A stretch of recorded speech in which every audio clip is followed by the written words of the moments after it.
If we talk about JR's legacy for health services, we're talking about future generations of kids and families that will benefit from the research, from the knowledge gained from talking to other families, and from the experiences of kids that have gone through the program. He had a passion for developing the understanding of early developmental trauma and helping us to think about what could we do to intervene earlier in the trajectory of somebody's experience. And instead of just providing services, excellent services downstream, which we do through a lot of our government-funded contracts, what he's done is he's made it possible for us to really think about what we could do earlier on.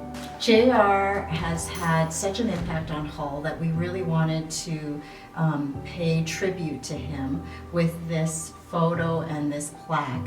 J.R. Shaw was always completely there, so he was completely 100% there. I was always somewhat touched and surprised too that he found the time in his really busy schedule to always be interested about what it is that we were doing, what it is that we were offering, who we were as people.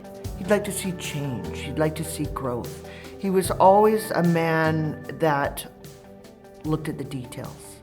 He didn't look at something just as, oh, that looks good, but he would go into every little detail. And that's what he did with Hull. He started with Hull at about 2009. We opened the Shaw Center for Mental Health and Addiction. He was fundraiser, he was champion, he'd go to the site, he'd just be involved in every detail because that's what he loved to do. Called meeting J.R. Shaw when we opened the building in April of 2009. We brought kids over to the program on their first day here, and they were just really awestruck with the building itself. Kids were just had a real hard time believing that this was the place that they were going to be staying for a while. They had come from a place where it was a bit more confined, and they came to this open concept area. If I think about how JR impacted Hull Services, and if I put my hat on as a board member and a former chair of Hull Services, I think of the legacy of thousands of kids and thousands of families that were helped because of his generosity, because of his personal support and commitment to what Hull was trying to achieve and Hull was trying to help kids on an ongoing basis. J.R. Shaw was just an amazing friend to Hull. And his family foundation and Shaw Communications have all played a really important role in helping us to come to where we are today as a leading agency in supporting the understanding and response to developmental trauma. J.R. loved success, partnerships, teamwork, and he believed Shaw Communications and the Shaw Family Foundation were partners with Hull. And we were a team together to reach success.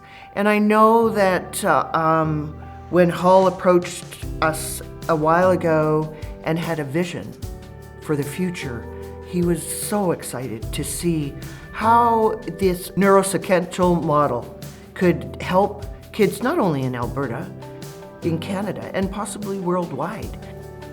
Well, as it says, the quote here, after we are all gone, we will be remembered by what we have given, not what we have received. Certainly, I think that this building gave JR a lot of fond memories and made him feel that this was a valuable contribution to the kids that we work with and to our agency and to the families and really to the treatment of youth that have difficulties in our city.